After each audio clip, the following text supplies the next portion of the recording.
नमस्कार, करंटनॉमिक्स YouTube online channel में आपका स्वागत है। मैं हूं doctor Akshita. Daily current affair series का 18th पार्ट लेकर हम आपके सामने हाजिर हुए हैं। उम्मीद करती हूं सब लोग घरों पे होंगे, स्वस्थ होंगे, मस्त होंगे और अपनी पढ़ाई को सुचारू रूप से जारी रखे हुए होंगे। हमसे इसी प्रकार जुड़े रहने के लिए ज़रूरी है कि आप हमारे चैनल करंटनॉमिक्स को सब्सक्राइब करें, हमारी वीडियोस को ज़्यादा से ज़्यादा लाइक करें और शेयर करें, क्योंकि जब आप हमारी वीडियोस को लाइक करते हैं, शेयर करते हैं तो हम और ज़्यादा वीडियो बनाने के लिए मोटिवेट होते हैं। तो आइए आज हम देखते हैं कि हमारे मेन टॉपिक क्या रहेंगे। यदि हम आज के मुख्य टॉपिक की बात करें, जैसे कि हम अपनी वीडियो को शुरू करते हैं क्वेश्चन से, तो पहले हम आज का क्वेश्चन आपके सामने रखेंगे। उसके बाद हम देखेंगे 25 अप्रैल को सीबीसी यानी सेंटर विजिलेंस कमिश्नर, केंद्रीय सतर्कता आयुक्त का जो अपॉइंटमेंट हुआ है वो क्या है, किन्होंने इन्हें शपथ दिलाई और सीबीसी है क्या। उसके बाद हम अपनी सेकेंड न्यूज़ पे आएंगे, जिसमें हम बात करेंगे आईओसी यानी इंडियन ओशियन कमीशन और इंडिया के बारे में। ये मुख्यतः ये जो टॉपिक है वो इसलिए हमने आपके साथ शेयर किया है क्योंकि इससे पहले यानी डेली करंट अफेयर सीरीज़ के 16th जो पार्ट था उसमें हमने आपसे एक क्वेश्चन पूछा था कि ओबीसी में अभी रिसेंटली किस स्टेट को ऑब्जर्वर स्टेट का दर्जा दिया गया है। मैं बहुत ज़्यादा मोटिवेटेड हूँ, खुश हूँ कि बहुत सारे बच्चों ने इस प्रश्न का जवाब सही दिया है और बहुत सारे स्टूडेंट जो हैं वो हमारे साथ रेगुलर जुड़े भी हुए हैं। तो इसको हम देखेंगे कि आईओसी है क्या और इंडिया के लिए क्यों ज़रूरी है और कितना महत्वपूर्ण है। उसके बाद हम ई ग्राम स्वराज्य के ऊपर आएंगे, चूँकि 24 अप्रैल को माननीय प्रधानमंत्री मोदी जी के द्वारा ई ग्राम स्वराज्य पोर्टल जो है वो पंचायती राज दिवस के मौके पर लॉन्च किया गया, तो ये क्या है इसको भी हम देखेंगे। उसके बाद हम 26 अप्रैल है और 26 अप्रैल को वर्ल्ड इंटेलेक्चुअल प्रॉपर्टी डे मनाया जाता है, तो ये क्या है और क्यों मनाया जाता है, और वर्ल्ड इंटेलेक्चुअल प्रॉपर्टी इंडेक्स में इंडिया की रैंकिंग क्या रही उसके बारे में भी हम बात करेंगे। उसके बाद हमेशा की तरह हम अपना एक मैपिंग का क्वेश्चन देखेंगे। आइए अब हम बात करते हैं अपने आज के क्वेश्चन के ऊपर। तो आज का क्वेश्चन है कि शास्त्रीय स्वाइन ज्वर यानी क्लासिकल स्वाइन फीवर CSF के संदर्भ में सही कथन कौन सा है। आपको बताना है कि सही कथन कौन सा है। पहला कथन है यह एक संक्रामक विषाणुजन्य रोग है जो जंगली और घरेलू सूगरों में होता है। दूसरा कथन है पूर्वी असम के 5 जिलों में 1300 सूगरों की इस रोग में मरने की सूचना आई है। आपको बताना है क्या ये सही है। उसके बाद हमारा तीसरा कथन है इस रोग को हॉग हैजा भी कहा जाता है। कथन 4 है रोग मनुष्यों में भी फैल सकता है ये। तो आपको बताना है कि क्या ऑप्शन ए और 1 और 4 सही है, क्या ऑप्शन 1 और 3 सही है, क्या ऑप्शन 1, 2, 3 तीनों ही सही है, या फिर ऑप्शन 1, 2, 3, 4 चारों ही सही हैं। आपको इस क्वेश्चन का जवाब हमारी इस वीडियो के नीचे कमेंट सेक्शन में प्रोवाइड कराना है। अगेन आपको इस क्वेश्चन का जवाब हमारी इस वीडियो के नीचे कमेंट सेक्शन में प्रोवाइड कराना है। आइए अब हम आते हैं आज की पहली न्यूज़ के ऊपर। आज की पहली न्यूज़ सीबीसी अपॉइंटमेंट को लेकर है। आज की पहली न्यूज़ हमारी सीबीसी अपॉइंटमेंट को लेकर है। चूँकि जब केबी चौधरी जी का कार्यकाल पूरा हुआ जून 2019 में, उसके बाद इस पद पर अभी तक अपॉइंटमेंट नहीं हुआ था। हालांकि के सतर्कता आयुक्त शरद कुमार जी जो है वो अंतरिम केंद्रीय सतर्कता आयुक्त के तौर पर इस पद पर कार्य कर रहे थे। फाइनली 10 महीने के बाद यानी 25 अप्रैल 2020 को रिटायर्ड जो IAS अधिकारी हैं संजय कोठारी जी, उनको इस पद पर नियुक्त किया गया है और इसकी शपथ राष्ट्रपति रामनाथ कोविंद जी के द्वारा जो है राष्ट्रपति भवन में दिलाई गई।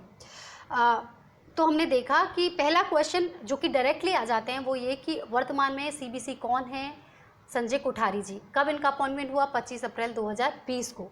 उसके बाद आपसे पूछा जा सकता है कि इससे पहले जो थे वो कौन सीबीसी के पद पर कार्यरत थे? केबी चौधरी जी। और अंतरिम केंद्रीय सतर्कता आयुक्त के पद पर किसने काम किया? उसका सही आंसर है सतर्कता आयुक्त शरद कुमार जी ने। अब हम देखते हैं कि सीबीसी होता क्या है। देखिए, सीबीसी की जब हम बात करते हैं तो भ्रष्टाचार को दूर करने के लिए, भ्रष्टाचार की जांच करने के लिए जो है केंद्रीय स्तर पर एक आयोग की स्थापना की गई जो थी केबीसी या सीबीसी यानी सेंट्रल विजिलेंस कमिश्नर। तो इसकी स्थापना कब और क्यों हुई, इसके बारे में यदि हम बात करें तो सतर्कता के क्षेत्र में केंद्रीय सरकारी एजेंसी को सलाह और मार्गदर्शन, यहाँ पर स्पष्ट लिखा हुआ है सलाह और मार्गदर्शन देने हेतु श्री के संस्थानम की अध्यक्षता वाली भ्रष्टाचार निवारण समिति की सिफारिशों पर सरकार ने फरवरी 1964 में केंद्रीय सतर्कता आयोग की स्थापना करी। यहाँ पर मैं आपको बता दूं कि RAS प्री के एग्ज़ाम 2018 में आपसे ये क्वेश्चन पूछा गया था। प्री में 2018 में आपसे ये क्वेश्चन पूछा गया था कि सीबीसी यानी केंद्रीय सतर्कता आयोग की स्थापना किस समिति की सिफारिश में हुई, और उसमें ऑप्शन में था के संस्थानम समिति। हाँ जी, तो आपको पता होना चाहिए सबसे पहली बात कि इस सीबीसी की जो स्थापना है वो के संस्थानम समिति की अध्यक्ष की सिफारिश पर की गई, जिस समिति का नाम था भ्रष्टाचार निवारण समिति, और इसकी स्थापना हुई 1964 में। हालांकि तब तक ये जो है सांविधिक इसको दर्जा प्राप्त नहीं होता इस आयोग को। 2013 में संसद के दोनों सदनों यानी लोकसभा और राज्यसभा में एक बिल पास हुआ। उसके बाद राष्ट्रपति जी ने इसे 11 सितंबर 2003 को इस विधेयक पर साइन किए। उसके बाद केंद्रीय सतर्कता अधिनियम बना 2003, जिसके बाद 2003 में केंद्रीय सतर्कता आयोग को सांविधिक दर्जा दिया गया। यानी इस आयोग का नाम कहीं भी संविधान में नहीं है, लेकिन चूंकि इसमें अधिनियम बन चुका है तो ये एक सांविधिक जो है वो संस्था है। तो कई बार क्वेश्चन आपसे पूछा जा सकता है कि केंद्रीय सतर्कता आयोग क्या है। ऑप्शन ए संवैधानिक संस्था है, ऑप्शन बी सांविधिक संस्था है। तो आपको पता होना चाहिए कि एक सांविधिक संस्था है। इस आयोग में जो है होते हैं वो मैक्सिमम 3 सदस्य हो सकते हैं, एक केंद्रीय सतर्कता आयुक्त और मैक्सिमम 2 जो हैं सतर्कता आयुक्त के पद पर कार्यरत रह सकते हैं। वर्तमान में हमें पता है कि केंद्रीय सतर्कता आयुक्त कौन बन गए हैं। केंद्रीय सतर्कता आयोग बन गए हमारे संजय कोठारी जी, और हमारे सतर्कता आयुक्त कौन थे? शरद कुमार, जो कि वर्तमान में भी सतर्कता आयुक्त के पद पर कार्यरत हैं। इस प्रकार से ये आयोग जो है बहुसदस्यीय है, यानी इसमें 1 + 2 यानी मैक्सिमम जो है वो 3 सदस्य हो सकते हैं। इस आयोग का जो कार्यकाल या केंद्रीय सतर्कता आयुक्त का जो कार्यकाल है 4 वर्ष और मैक्सिमम 65 वर्ष जो है हो सकता है। यहाँ पर ये ध्यान देने वाली बात है कि सीबीसी एक सलाहकारी संस्था है या सलाहकारी निकाय है, यानी सीबीसी के द्वारा केंद्रीय स्तर के कर्मचारियों के खिलाफ जो भ्रष्टाचार की जांच की जा सकती है, बैंक के स्केल 5 या उससे ऊपर के अधिकारियों के भ्रष्टाचार की जांच की जा सकती है, या अन्य कोई भी जो है वो जांच जो है वो भ्रष्टाचार के खिलाफ जो भी जांच है वो सीबीसी के द्वारा की जाती है केंद्रीय स्तर पर। यहाँ पर हमें ये ध्यान रखना होगा कि सीबीसी जो है वो अपनी रिपोर्ट जो भी जांच करती है उसकी रिपोर्ट किसी विभाग को नहीं देती, बल्कि संसद में अपनी रिपोर्ट जो है वो पेश करती है। तो हम देख सकते हैं कि सीबीसी इस प्रकार से एक सलाहकारी निकाय है, इसको दंड देने का या किसी प्रकार का कोई एक्शन लेने का जो है वो अधिकार नहीं होता। हालांकि यदि सीबीसी के द्वारा दी गई सलाह यदि नहीं मानी जाती है तो उसका जो है वो उसकी जवाबदेही जो है वो विभाग को देनी होती है कि उन्होंने किस वजह से जो है इनकी सलाह को अस्वीकार कर दिया। तो हमने देखा कि भ्रष्टाचार के मामलों में केंद्रीय सरकारी विभाग सीबीसी की सलाह को स्वीकार या अस्वीकार करने के लिए स्वतंत्र है। तो हमने देखा कि केंद्रीय स्तर पर भ्रष्टाचार के लिए कौन सी एजेंसी काम करती है? सीबीसी। और सीबीसी जो है वो क्या है? सीबीसी एक सांविधिक संस्था है सीबीसी अधिनियम 2003 के अनुसार, और इसकी जो स्थापना है वो 1964 में हुई और के संस्थानम समिति की सिफारिश पर हुई। वर्तमान में सीबीसी कौन है? संदीप कोठारी जी, जिनका कार्यकाल 4 वर्ष या 65 वर्ष तक, अधिकतम 65 वर्ष तक रह सकता है, और ये जो है वो रिटायर्ड IAS अधिकारी हैं। हमारी अगली न्यूज है IOC यानी इंडियन ओशियन कमीशन और इंडिया को लेकर, यानी हिंद महासागर आयोग और भारत। हमें पता है कि भारत को अभी IOC में एक ऑब्जर्वर स्टेटस मिला है, यानी पर्यवेक्षक देश का जो दर्जा है वो मिला है। ये मिला है 6 मार्च 2020 को। ये एक इंटर गवर्नमेंटल ऑर्गेनाइजेशन है। यदि आईओसी की हम बात करें तो आईओसी क्या है? आईओसी एक अंतर सरकारी संगठन है जिसकी स्थापना 1982 में हुई और इसका मुख्य कार्य क्या है? दक्षिण पश्चिमी हिंद महासागर क्षेत्र में एक सुदृढ़ सागरीय अभिशासन यानी मैरीटाइम गवर्नेंस को स्थापित करना।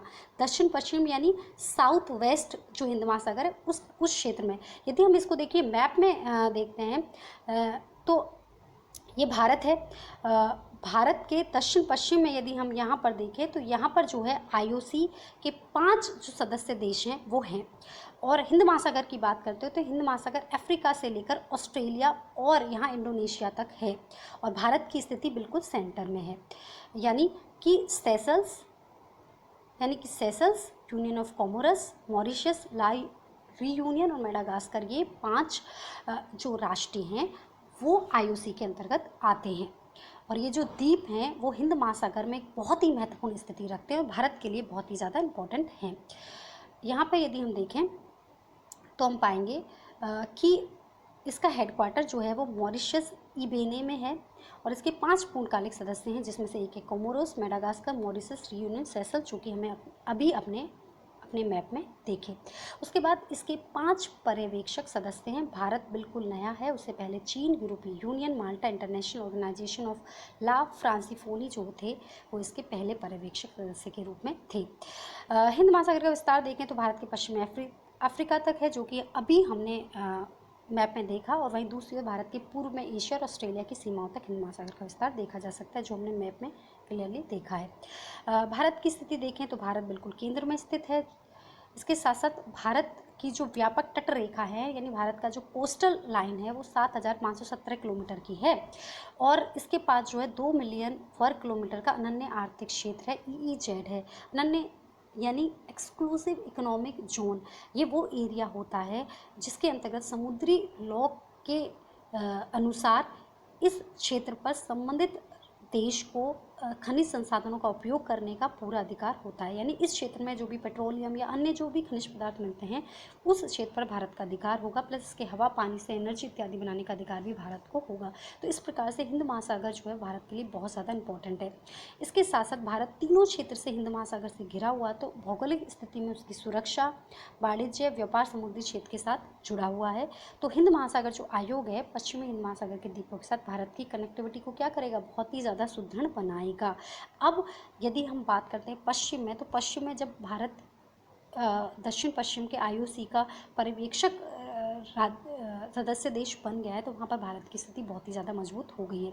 और इस जो पर्यवेक्षक दर्जे को प्राप्त करने के लिए भारत ने कोशिश की वो सागर पहल क्षेत्र के सभी के लिए सुरक्षा और विकास नीति के तहत की है। ये भारत की बहुत ही महत्वपूर्ण नीति है जिसके अंतर्गत जो है जो सभी जो देश हैं वो हिंद महासागर में सुरक्षा और विकास के लिए कार्य करेंगे, ऐसा कहा गया है। तो ये हमारा जो मुख्य था वो आईओसी और इंडिया के ऊपर था। अब हम अगली न्यूज़ के ऊपर आते हैं। अगली न्यूज़ है हमारी ई ग्राम स्वराज्य। हमें पता है कि 24 अप्रैल को यानी नेशनल पंचायती राज दिवस पर जो है वो ई ग्राम स्वराज्य पोर्टल एप्लीकेशन को जो है वो लॉन्च किया गया। ये एक एप्लीकेशन है यानी ये जो टूल है वो ई गवर्नेंस को मजबूत करेगा और पंचायतों की कार्यों की निगरानी को आसान बनाएगा। हमें पता है कि जब हम पंचायतों की बात करते हैं तो पंचायत क्या है?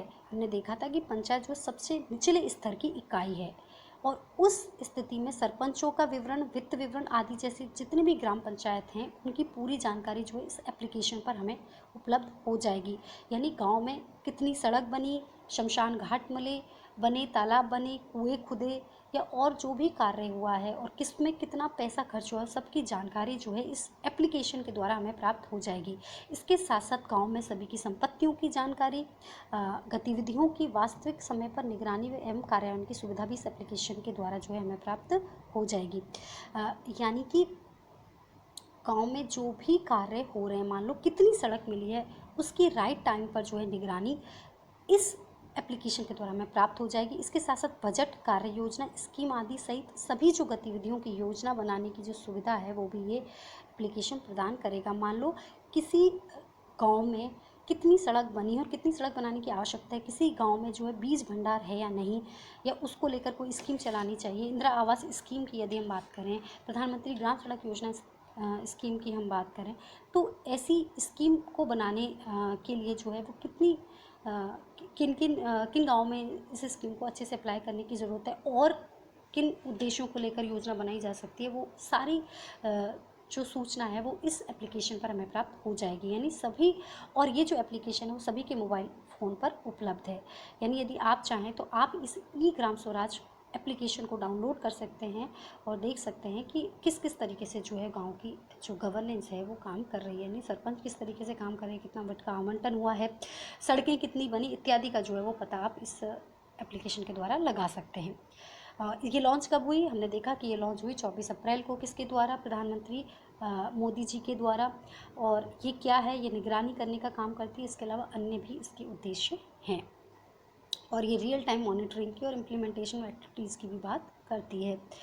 तो ये जो है अपने आप में गांव के डिजिटलाइजेशन के लिए बहुत ही महत्वपूर्ण और क्रांतिकारी कदम जो है वो उठाया गया है। अब हम आते हैं अपनी अगली न्यूज़ के ऊपर। अगली न्यूज़ है हमारी, चूँकि आज 26 अप्रैल है और 26 अप्रैल को वर्ल्ड इंटेलेक्चुअल प्रॉपर्टी डे मनाया जाता है, यानी विश्व बौद्धिक संपदा दिवस। देखिए बौद्धिक संपदा होती क्या है? बौद्धिक संपदा इंटेलेक्चुअल प्रॉपर्टी की यदि हम बात करते हैं, किसी व्यक्ति या संस्था के द्वारा सृजित कोई संगीत, साहित्यिक कृति, कला, खोज, प्रतीक, नाम, चित्र, डिज़ाइन, कॉपीराइट, ट्रेडमार्क, पेटेंट आदि को जो है, यानी किसी व्यक्ति या संस्था के द्वारा कोई भी ऐसी चीज़ सृजित की जाती है, चाहे वो संगीत हो, कोई भी साहित्यिक कृति हो, कला हो, खोज हो, कुछ भी हो, उसको जो है वो बौद्धिक संपदा कहा जाता है। इस प्रकार की बौद्धिक संपदा के अधिकार जब इसको दिया जाता है तो उससे बौद्धिक संपदा की सुरक्षा होती है, लोग खोज एवं नवाचार के लिए उत्साहित और उद्गत होते हैं, इसीलिए जो है विश्व बौद्धिक संपदा दिवस मनाया जाता है। अब की बार 2020 की जो थीम रखी गई है वो थीम रखी गई है इनोवेट फॉर ग्रीन फ्यूचर। और इसके साथ साथ यदि हम वर्ल्ड इंटेलेक्चुअल प्रॉपर्टी इंडेक्स 2020 की बात करें, जिसकी रिपोर्ट 5 फरवरी 2020 को आई, उसमें सबसे ज़्यादा जो है इंटेलेक्चुअल प्रॉपर्टी राइट्स जो हैं वो अमेरिका को प्राप्त हैं और भारत की रैंकिंग जो है 40वीं है टोटल 53 कंट्रीज़ में से, 53 कंट्रीज़ में से। तो कई बार क्वेश्चन आपसे पूछा जाता है कि इंटेलेक्चुअल प्रॉपर्टी इंडेक्स 2020 में इंडिया की रैंकिंग क्या रही, तो हमें पता होना चाहिए इंडिया की रैंकिंग कितनी रही, 40। अब बात आती है कि ये जो बौद्धिक संपदा दिवस है वो किसके द्वारा मनाया जाता है, तो ये जो है वो 2000 से मनाया जाता है, यानी सन 2000 से मनाया जाता है। और WIPO यानी वर्ल्ड इंटेलेक्चुअल प्रॉपर्टी जो ऑर्गेनाइजेशन है उसके द्वारा इस दिवस को मनाने की जो है शुरुआत की गई है। यदि हम थोड़ा सा WIPO के बारे में देखें तो WIPO की स्थापना 1967 में हुई। इसका जो मुख्यालय है वो जेनेवा स्विट्ज़रलैंड में है और इसकी वर्तमान में मेंबर कंट्रीज़ 193 हैं। और वर्तमान में जो WIPO के जो डायरेक्टर जनरल हैं वो फ्रांसिस गुरी हैं। यानी अब वर्ल्ड इंटेलेक्चुअल डे पर क्यों मनाया जाता है? क्योंकि ये अवेयरनेस फैलाने के लिए about important role played by intellectual property rights such as जैसे patent, trademarks, industrial design, copyrights कि ये कितने इम्पॉर्टेंट हैं और ये इनकरेज करती हैं इनोवेशन के लिए और क्रिएटिविटी के लिए। तो इसके इम्पोर्टेंस को बताना, उसकी अवेयरनेस को जो है वो फैलाना ही इस इंटेलेक्चुअल प्रॉपर्टी राइट डे को मनाने का मुख्य उद्देश्य है। तो हमने जो आज की न्यूज़ में देखा कि इंटेलेक्चुअल प्रॉपर्टी राइट जो डे है उसका जो है थीम क्या है, वो कब से मनाई जाती है और वर्ल्ड इंटेलेक्चुअल प्रॉपर्टी इंडेक्स 2020 में इंडिया की रैंकिंग क्या है, क्योंकि कई बार क्वेश्चन जो है सीधे सीधे इस तरीके से पूछ लिए जाते हैं। अब हमारा मैपिंग का क्वेश्चन है। मैपिंग में आज जो हमने टॉपिक लिया है वो माही रिवर लिया है। माही रिवर जो है वो राजस्थान की बहुत ही ज़्यादा इंपॉर्टेंट रिवर है, उसमें से लगातार क्वेश्चन जो है आते हैं। माही रिवर की बात करते हैं तो माही रिवर जो है उल्टे यू आकार में जो है वो राजस्थान में बहती है। हालांकि यदि हम माही रिवर को देखें तो माही रिवर जो है टोटल 3 राज्यों में बहती है, गुजरात में, राजस्थान में और मध्य प्रदेश में। और इसकी शुरुआत होती है मध्य प्रदेश से। मध्य प्रदेश से होती हुई राजस्थान में आती है और उसके बाद ये गुजरात में होती हुई जो है अरब सागर में गिर जाती है, खंबात की खाड़ी में गिर जाती है, मिल जाती है। इसके बाद इस रिवर की जो टोटल लंबाई है, यानी ये जो टोटल लंबाई है इसकी ये 576 किलोमीटर है, लेकिन राजस्थान में ये जो नदी बहती है वो केवल 171 किलोमीटर बहती है। यानी टोटल लंबाई तो 176 है, लेकिन राजस्थान में केवल 171 किलोमीटर बह रही है। इसके बाद यदि मैं बात करूं तो ये मध्य प्रदेश से निकलती है और उसके बाद बांसवाड़ा के खांडू गांव में राजस्थान में प्रवेश करती है। उसके बाद ये डूंगरपुर के वैनेश्वर धाम में पहुंचती है। वैनेश्वर धाम जो है वो बहुत ही इम्पोर्टेंट धाम है, आदिवासियों का मुख्य धाम है। यहाँ पर 3 नदी सोम, जाखम और माही नदी का संगम होता है और इस संगम पर जो है वह वैनेश्वर मेला लगता है। यहाँ पर जो है वो खंडित शिवलिंग की पूजा की जाती है। इसके साथ साथ सावला जो तहसील है वहाँ पर संत माप जी की पीठ है और वो निष्कलंक संप्रदाय को उन्होंने शुरू किया था और आदिवासियों के जो मुख्य देवता हैं वो जो है वो संत माप जी माने जाते हैं और संत माप जी के द्वारा वैनेश्वर धाम जो है वो बहुत ही ज़्यादा फेमस हो गया है। यहाँ यदि हम बात करें तो हमने देखा कि मध्य प्रदेश के धार जिले की अमरेरू पहाड़ी के सरदारपुरा के निकट महंत झील से निकलती है। इसे कांठल की गंगा, आदिवासियों की गंगा, दक्षिण राजस्थान की स्वर्ण रेखा, बांगड़ की गंगा भी कहा जाता है। जैसे कांठल की गंगा क्यों कहते हैं, क्योंकि ये प्रतापगढ़ जो है वहाँ पर जो है माही नदी को कांठल प्रदेश कहा जाता है, प्रतापगढ़ को, इसीलिए इसे कांठल की गंगा भी कहते हैं। इसे आदिवासियों की गंगा कहते हैं क्योंकि ये उदयपुर, डूंगरपुर, बांसवाड़ा, प्रतापगढ़ ये जो एरिया है यहाँ पर आदिवासियाँ जो है वो सबसे अधिक जो हैं वो निवास करते हैं, इसलिए इसे आदिवासियों की गंगा भी कहा जाता है। इसके साथ साथ इसे दक्षिणी राजस्थान की स्वर्ण रेखा भी कहा जाता है और बांगड़ की गंगा भी कहा जाता है। बांगड़ की गंगा कहने का एक मुख्य कारण ये है कि ये जो आपका डूंगरपुर, बांसवाड़ा और ये प्रतापगढ़ वाला जो एरिया है उसे बांगड़ प्रदेश कहा जाता है, इसीलिए इसे बांगड़ की गंगा भी कहा जाता है। तो ये इसके उपनाम है। कई बार क्वेश्चन जो है सीधे पूछ लिए जाते हैं इस प्रकार से जो है कर्क रेखा। तो कई बार क्वेश्चन आ जाता है कि कौन सी नदी है जो कि कर्क रेखा को 2 बार काटती है। वनेश्वर यानी डूंगरपुर में एक त्रिवेणी संगम स्थित है। इसमें माही नदी, सोम नदी व जाखम नदी मिलती हैं और वनेश्वर धाम पर जो है वो माही नदी पर बहुत ज़्यादा पूजा पाठ मेला लगता है और ये आदिवासियों की गंगा के रूप में बहुत ही ज़्यादा प्रचलित है। डूंगरपुर बांसवाड़ा जिले की सीमा का निर्धारण इसके द्वारा किया जाता है। यहाँ पर आपने देखा कि देखिए डूंगरपुर चूँकि यूँ होकर गुजर रही है तो इस सीमा का जो निर्धारण है ये यूँ होकर गुजरती है, तो डूंगरपुर और बांसवाड़ा की सीमा का निर्धारण जो है इसके द्वारा किया जाता है। ये उल्टे यू की आकृति है। आपने देखा कि इसकी आकृति कैसी है, उल्टे यू प्रकार की है। उल्टा यू यहाँ पर आपको बना हुआ दिख रहा है। तो हमने देखा कि आज की मैपिंग में कि माही नदी की जब हम बात करते हैं तो माही नदी जो है वो कहाँ से निकलती है, किन किन राज्यों में बहती है, कुल लंबाई क्या है, राजस्थान में इसकी कुल लंबाई क्या है, इसके उपनाम क्या हैं और ये कर्क रेखा को कितनी बार काटती है, इत्यादि जितने भी क्वेश्चन, संभावित क्वेश्चन माही नदी से बन सकते हैं हमने यहाँ पर डिस्कस किया। आई होप कि आज का लेक्चर जो है आपको बहुत अच्छे से समझ में आया होगा। आप हमारी इस वीडियो को लाइक कीजिए, ज़्यादा से ज़्यादा शेयर कीजिए और मिलते हैं अपनी आगे की वीडियो में। तब तक के लिए थैंक यू, नमस्कार।